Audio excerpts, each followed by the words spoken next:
Hello YouTube and welcome back to my channel. I've got a little video I want to make and I haven't really scripted it, but I know what the topic is. Thing is, I need to try and avoid some of the ways to talk about around this topic. I'm trying not to hurt anybody's feelings or sound negative or anything like that. So a couple of the sentences I might be using might be like coded messages, just to avoid any names or places or people, or so it's just anonymous. It's a general topic. So I'm a bit confused about this topic, right? So the topic I'm going to talk about is diet and food, nutrition, whatever you want to call it, because we all eat food. So everybody has a diet, whether or not people plan it or just eat whatever they like. You have got a diet. But there's a lot of confusion in the world between certain keywords which I think people are using, and they're using them wrong. Now, I'm a professional and I'm not a professional in this topic. I'm a professional in the sense I was a gym instructor, qualified, then as a personal trainer, qualified, and then I went to university and I have done a degree in sport and exercise nutrition. So technically I got a BSc Hons in the nutrition topic. So yeah, I am a professional. I got more knowledge than somebody else, but I haven't got as much knowledge as another person. So I'm not on, what I mean to say is I'm not at the moment, or I have ever been, on any registration for dietetics or nutrition. I don't work for the government, I don't work for the NHS, I'm not a doctor, and so any advice I ever give is just advice from me. It's not government backed, official, I'm not paid, it's not talked about any guidelines. It's just what I read, what I hear, what I know, put all together, simplified to help people out. So before anyone sues me for anything, that's a disclaimer. This is not official stuff. So I am a professional, because that's what the definition of profession is, someone who's qualified in something. But I'm not a professional. This isn't a subscription channel or anything like that. So I know everyone at the moment is the coronavirus around the world, so a lot of people are indoors and their activity level has significantly decreased. So at the moment I live in Wales and the gyms are open, and a lot of people might be living in England where the gyms are closed. I'd argue that that's not really a lot of an excuse, because you can do exercise at home. You can even go on YouTube and search for bodyweight exercises, which I've done on my videos. So you don't need fancy equipment. There is a way around exercising. I know it is a struggle. Now it's coming winter, so it's dark 4:30. It's dark early in the morning, so normally if you went for an early morning walk with a dog, you can still do it, but it's dark, it's miserable. I know people got kids, and if schools are closed, they can't get a babysitter because the nan's isolating and they can't look after the kids. So there is a bit of an excuse, but you can still exercise. Why can't you take your kids for a walk with you? Why can't you even push a pushchair?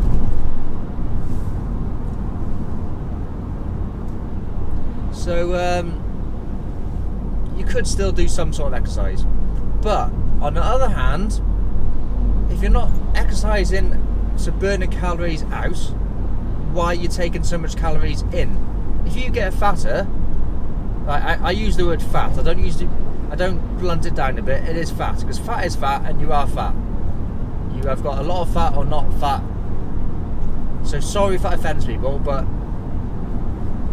it is called fat, right? So if you get fatter or put on weight over the course of COVID, because you say you can't exercise, So why are you taking all the calories in? Yeah, the government has forced the gym to shut. The government has said the schools are shut. You can't control that, but you do control what goes in. So you can't blame anybody else apart from yourself. If you're under the age of 18, obviously it's your parents who buy the food and they fund the food, so you can only eat what's in your cupboard. But if you're over the age of 18, well then it's all your responsibility. So why do you eat more? It could be a social issue,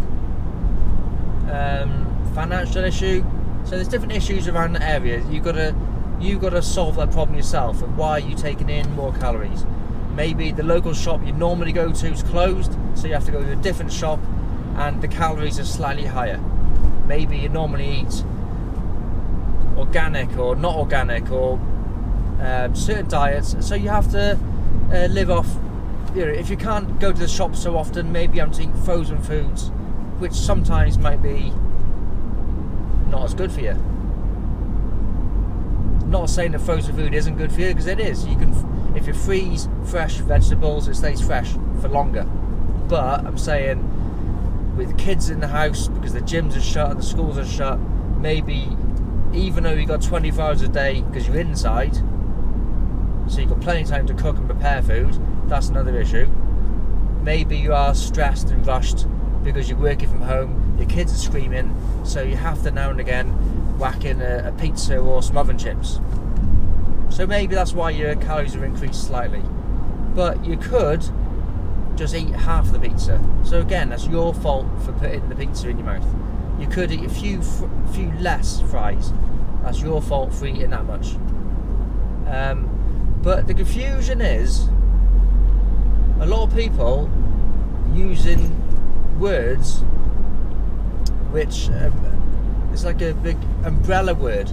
Healthy, a healthy diet. What is healthy?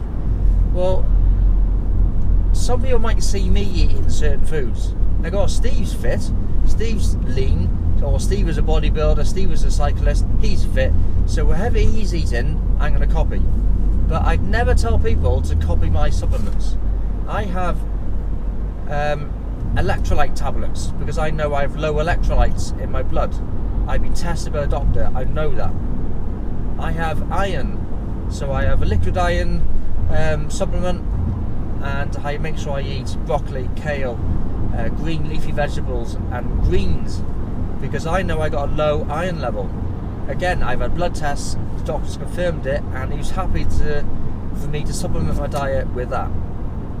I have, and also because I eat a lot of white chicken and white rice, so I'm a bit, you know, my red blood cells are a bit less because I'm not eating red meat, so my iron is low, and so a couple of times a week I try and eat red meat as well, so steak or spaghetti bolognese, or not just burgers, but so don't copy me.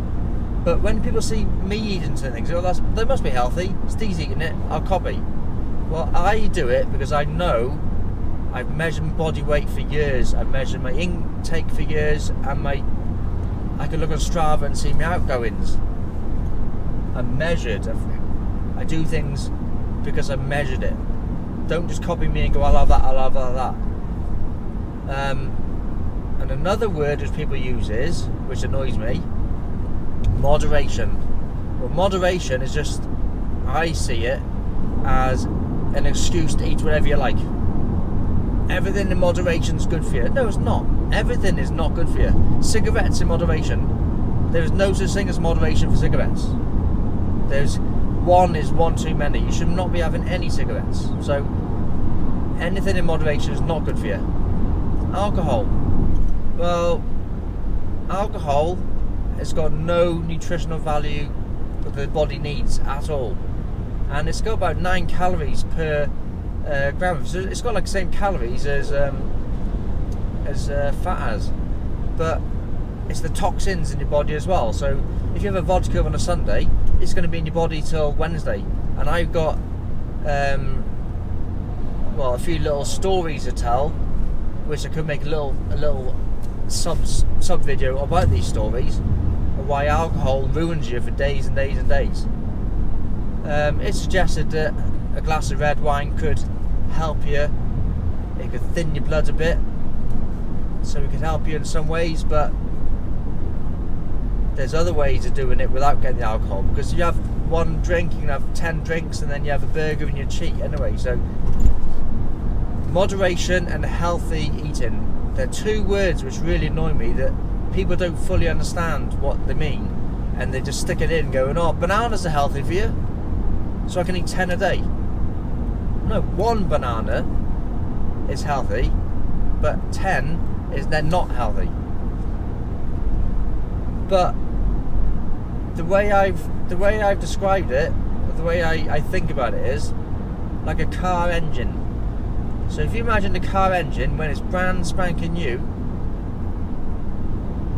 there's no point in putting cleaner in the engine. So like an engine additive, like an engine cleaner to get rid of all the soot. It hasn't done any miles. It's a brand spanking new engine. So you cannot get it cleaner than it is already.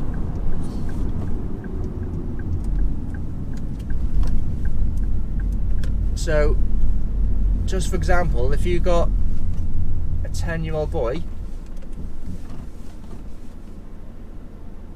why would you give a 10-year-old boy, say, a food or a supplement which would clean out the kidney and liver, like an alcoholic might have? They haven't got a bad liver and a bad kidney, so why would you need to have that? They're not going to get any extra health benefits from having something. If someone says, oh, if you're an alcoholic, have this. Well, they're not alcoholics, so they're not going to have any bad benefits. Say cholesterol. Oh, this is good for cholesterol, it lowers cholesterol. Well, I can imagine a 10-year-old boy should not be having high cholesterol in the first place. You cannot get rid of cholesterol if there's no cholesterol there in the first place. So by having, oh, this healthy, it's healthy, it gets rid of cholesterol. It won't. The health benefit is it gets rid of cholesterol. If you've got no cholesterol, it's not healthy because there's nothing to get rid of. So like with a car engine, if you had a Ferrari that's real smack on clean, you've got to put super unleaded fuel in it because it's cleaner, it's got to run smoother. If you got a bit of dirt in it, yeah, it'll run bad. So you put an additive in it to make it cleaner. Once it's clean, then it's clean. You haven't got to keep adding cleaner in it. You can't get cleaner than clean. So when people say, oh, that's healthy for you, that's healthy for you, that's healthy for you, Steve takes that, it must be healthy for you. I'm at a stage where I think my body is running optimum. I don't smoke, I don't drink, I haven't got any health issues at the moment. So I have premium fuel because I'm running at a premium rate, like a Ferrari with a clean engine. If you're young or you're fit, there's no need to have any food which has got health benefits, which gets rid of badness in the body, because you shouldn't have the badness in the body as it is.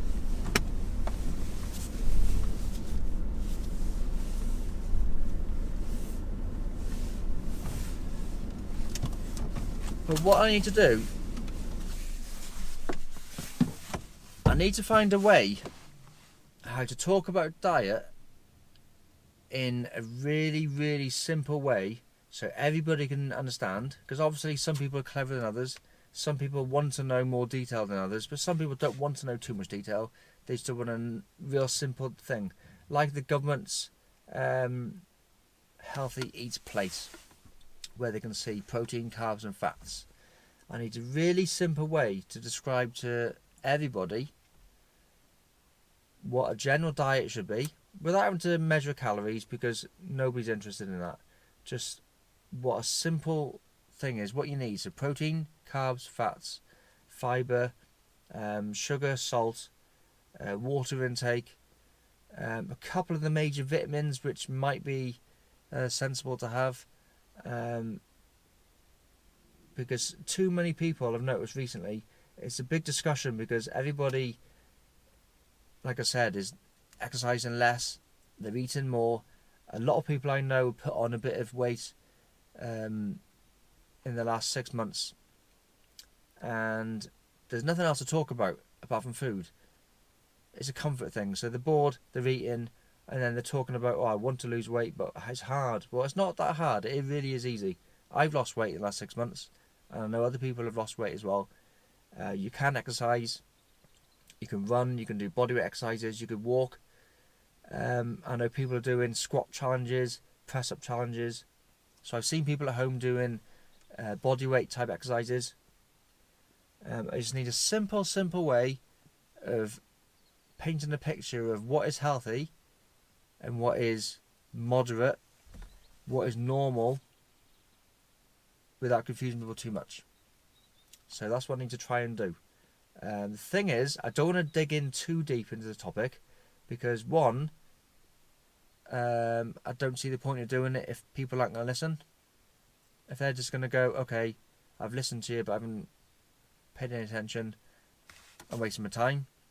Two, I'm not paid for doing it, so I don't see why I should be doing it for free. I'll help a little bit, point in the right direction, set out a general guide, but if they want any more detail, I have to go and find someone else. And another reason why is, if people have got health issues, like they're reaching the obese or severely obese, or they've got asthma, cholesterol, diabetes, heart problems, like I said, even though I'm qualified, it's not my paid job, so I want to be very careful what I advise people to eat and not eat, because if I say to have something and then it affects their medication or makes their cholesterol or diabetes worse, then they'll point the finger at me. If I say to have 50 grams of dextrose in a litre of water for a bike ride and they're diabetic, then that's not really good advice coming from a qualified nutritionist. So yeah, I am qualified, but I don't really want to say too much in case I'm wrong, or in case they get it wrong, or anything like that, because I think if I was teaching sports people, they'd want to do it seriously, but when you're teaching the average Joe, then they might not take it as serious. And I think my camera might be on upside down, so I'm going to cut it there, and hopefully my next video can lead on from this. So stay tuned and see you soon.